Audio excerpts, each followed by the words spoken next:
जय श्री कृष्ण चैतन्य प्रभु नित्यानंद श्री अद्वैत गदाधर शिवासादि गौर भक्तविंदा।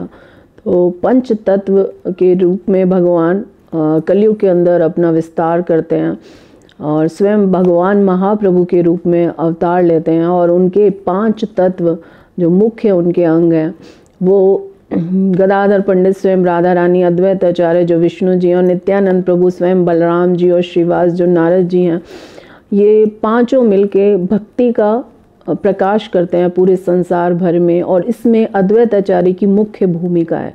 अद्वैत आचार्य जो महाविष्णु और सदाशिव का मिश्रित रूप है, उन्होंने मुख्य भूमिका निभाई कि भगवान इस धरती पे अवतार लें और सभी जीवों के दुखों को दूर करें। तो इस तरह से अद्वैत आचार्य के बारे में आदि लीला के अध्याय 6 में उनका वर्णन आता है।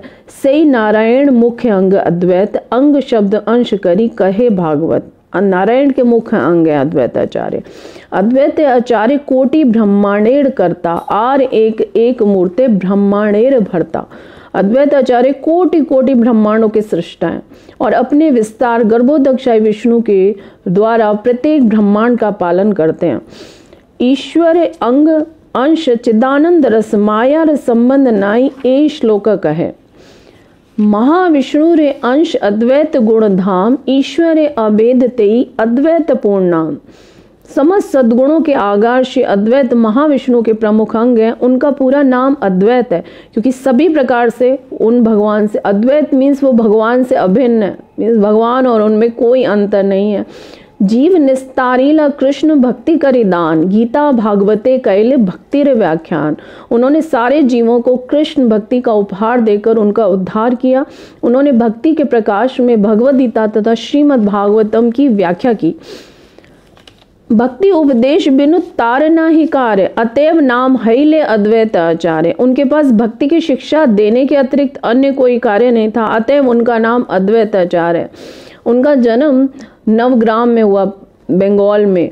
उनकी माता का नाम नाभा देवी, पिताजी का नाम कुबेर पंडित और 6 वर्ष की उम्र में उन्होंने सारे वेदों का अध्ययन कर लिया था। उनका नाम वेद पंचानन भी इसीलिए पड़ा।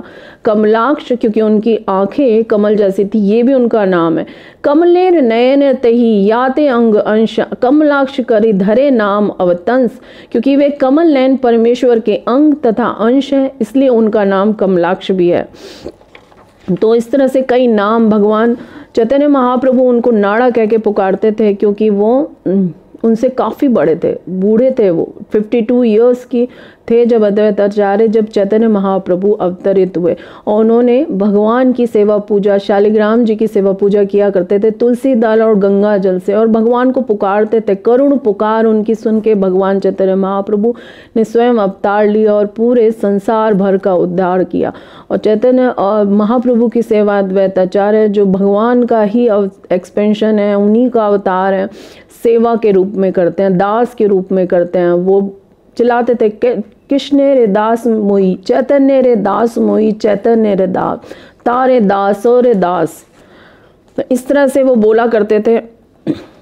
चैतन्य महाप्रभु को प्रार्थना किया करते थे। उनकी प्रार्थना सुनकर, उनकी करुण पुकार सुनकर चैतन्य महाप्रभु ने अवतार लिया और सभी जीवों का उद्धार किया और हरि नाम को वितरित किया। ऐसी चैतन्य महाप्रभु के हेतु की कृपा हुई। तो भगवान अपने भक्तों के द्वारा ही पुकारने पर ही आते हैं, भक्तों की बात ही भगवान सुनते हैं। इस बात से ये साबित होता है। जैसे अद्वैत आचार्य की बात सुनी चैतन्य महाप्रभु, उन्होंने उनकी प्रार्थना सुनी और अद्वैत आचार्य स्वयं भगवान की दास रूप में सेवा करते हैं।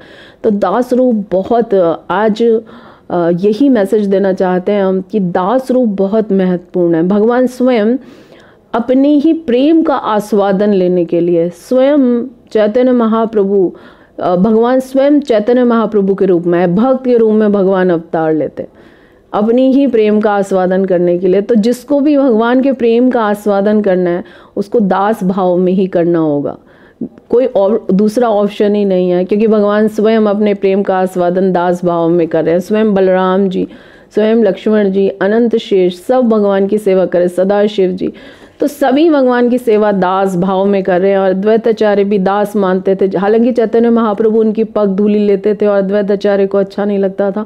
तो एक बार स्वयं अद्वैत आचार्य मायावाद का प्रचार करने लगे, जिससे चैतन्य महाप्रभु आए और उनको डांटे, उनको समझाए। चैतन्य महाप्रभु आते हैं और उनको मारने लग जाते हैं, जो अद्वैत आचार्य को बहुत अच्छा लगता है, और वो नृत्य हरि नाम करके नृत्य करने लग जाते हैं कि महाप्रभु ने स्वयं उनको मारा, तो उनके छूते ही उनको हरि नाम स्फुरित होने लगा, आनंद के सागर में वो डूब जाते हैं। ऐसे अद्वैत आचार्य जिनको भगवान स्वयं सपना देते हैं, और मदन मोहन जी के विग्रह वो जमीन के को खोद के प्राप्त करते हैं वृंदावन से, भगवान सपने में उनको बताते हैं, और मदन मोहन जी को इस तरह से उन्होंने प्रकट भी किया।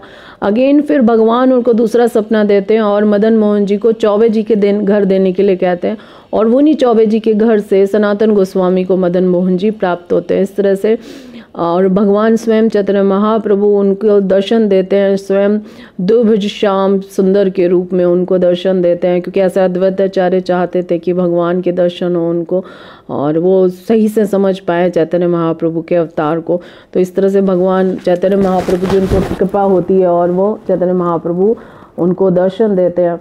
तो ऐसे अद्वैत आचार्य का आज जन्म दिवस है। हम उनसे कृपा की प्रार्थना कर सकते हैं कि उनकी कृपा से ही तब कृपा बले पाई चैतन्य निताई, आपकी कृपा से ही हमको चैतन्य महाप्रभु और नित्यानंद प्रभु की कृपा प्राप्त होगी। तो भगवान चैतन्य महाप्रभु भक्ति वृक्ष का अगर तना है, तो नित्यानंद प्रभु और अद्वैत आचार्य उनकी मुख्य शाखा हैं, और ये